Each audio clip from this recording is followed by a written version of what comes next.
जैसा कि हम लोगों ने पिछले एपिसोड में देखा था कि शितू ने भूया के अंकल को मार दिया था। उसी का बदला लेने के लिए भूया ने अपने अंकल को दफनाकर वहाँ से चला गया। और अब आगे सीतू जो था वो अपने भाई कांग और उस लड़की से कह रहा था, देखते जाओ अभी किसी भी समय पे ना भूया यहाँ पर आता ही होगा। एक बहुत ही बढ़िया और कमाल का सीन हमें देखने को मिलने वाला है। बिल्कुल मूवी वाली फील आएगी। तो ऐसे कमाल के सीन को दारू वगैरह के साथ मजा किया जाए तो बढ़िया होगा ना। वो उस लड़की से कहता है, जाओ और अच्छी वाली शराब बहुत सारी लेकर आओ। जिस पर वो लड़की भी कहती है, ठीक है मैं शराब तो ले आऊंगी, लेकिन मेरे आने से पहले भी उसे देखना है। तभी उनके घर के बाहर भूया के चिल्लाने की आवाज सुनाई देती है। सीतू कहाँ छुप कर बैठा है, हिम्मत है तो मेरे सामने आना। भूया की आवाज सुनकर कांग मुस्कुराता है और कहता है, देखो आ गया मेन हीरो, इसी का तो हम वेट कर रहे थे। आखिरकार यहाँ पर आ ही गया। वहीं भूया अब सीतू के घर के बाहर खड़ा था। वहाँ पर जितने भी डिसाइपल वगैरह थे वो लोग भूया को देखकर आपस में कहने लगे, लगता है ना ये अपनी मौत के दरवाजे पर खुद चलकर आया है। ये तो अपने बॉडी टेम्परिंग के लेवल 6 पर ही है, लेकिन सीतू तो लेवल 7 पर है। सीतू बहुत बुरी तरीके से इसको मारने वाला है। क्या पता ये भूया आज के दिन यही मारा जाए। तभी वहाँ पर सीतू आता है। वो भूया से कहता है, मुझे नहीं पता चला कि कोई तो आज कंपटीशन जीता है, लेकिन तुम्हें देखकर लगता है कि तुम ही कंपटीशन जीते हो। तभी तो तुम्हें सै के अंदर एंट्री मिली है, वरना कहाँ किसी सर्वेंट को यहाँ पर लाया जाता है। सीतू आगे कहता है, माइनस अगर तुमने अपना कंपटीशन जीत ही लिया है तो तुम यहाँ पर क्या कर रहे हो। जाओ ना अपने अंकल के साथ और मजा करो, पार्टी मनाओ उनके साथ कि तुमने कंपटीशन को जीता।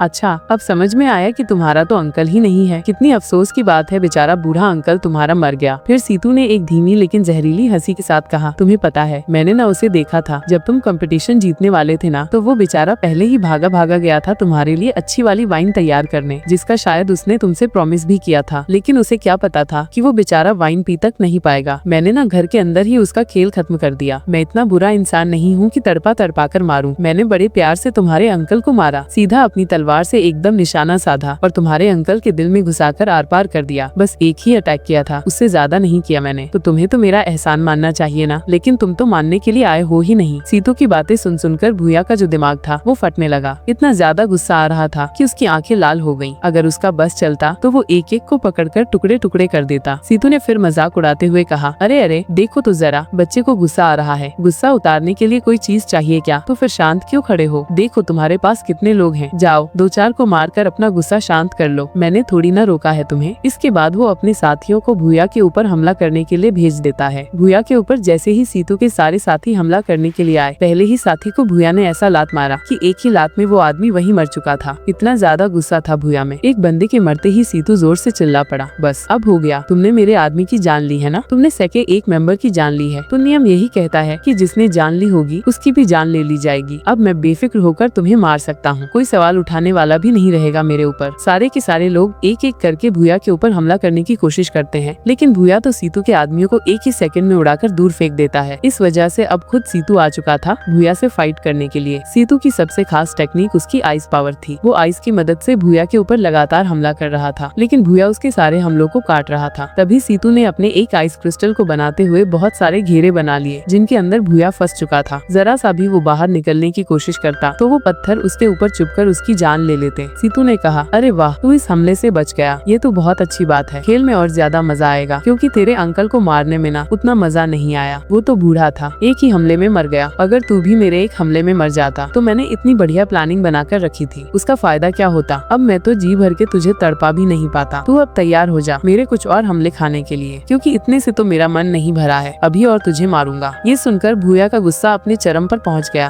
भूया ने सीधा अपनी पावर को एक्टिवेट किया। जितना भी आइस वाला हमला था वो वहाँ पर खत्म हो चुका था। फिर भूया ने अपनी पावर को एक्टिवेट करते हुए उस टॉप लेवल के आर्टिफैक्ट की स्टिक का इस्तेमाल किया जो उसे मास्टर ने दी थी। इससे उसकी पावर और भी बढ़ गई। भूया ने ऐसा ब्रूटल और खतरनाक हमला सीतू के ऊपर किया कि सीतू की हालत खराब हो गई। उसका पूरा एक हाथ फटकर बाहर हो गया, हाथ ही सीधा कट गया था। ये देखकर सीतू घबरा गया। अब उसे डर लगने लगा था कि शायद मैंने भूया को कुछ ज्यादा ही गुस्सा दिला दिया। वो घबराई हुई आवाज में चिल्लाने लगा, बड़े भाई कहाँ छुप कर बैठे हो, जल्दी बाहर आओ ना, अब मुझे बचाओ, ये भूया पागल हो गया, ये मेरी जान ले लेगा। भूया जैसे ही सीतू की जान लेने वाला था तभी वहाँ पर उसका बड़ा भाई कांग पहुँच गया। कांग ने अपने हमले से भूया को वहीं रोक लिया। कांग असल में बॉडी टेम्परिंग के लेवल 8 पर था। वो सीतू से एक लेवल आगे था। कांग वहाँ पर आकर भूया से कहता है, तुमने कितने ही सारे यहाँ के डिसाइपल को जान से मार दिया, ऊपर से मेरे छोटे भाई को ऐसा मारा कि उसका हाथ ही कट गया। कितना ज्यादा घायल है वो। तूने ये करके ना बहुत बड़ी गलती कर दी है। अब मैं तुझे यहाँ पर जिंदा नहीं छोड़ूंगा। से करूल गया तेल लेने।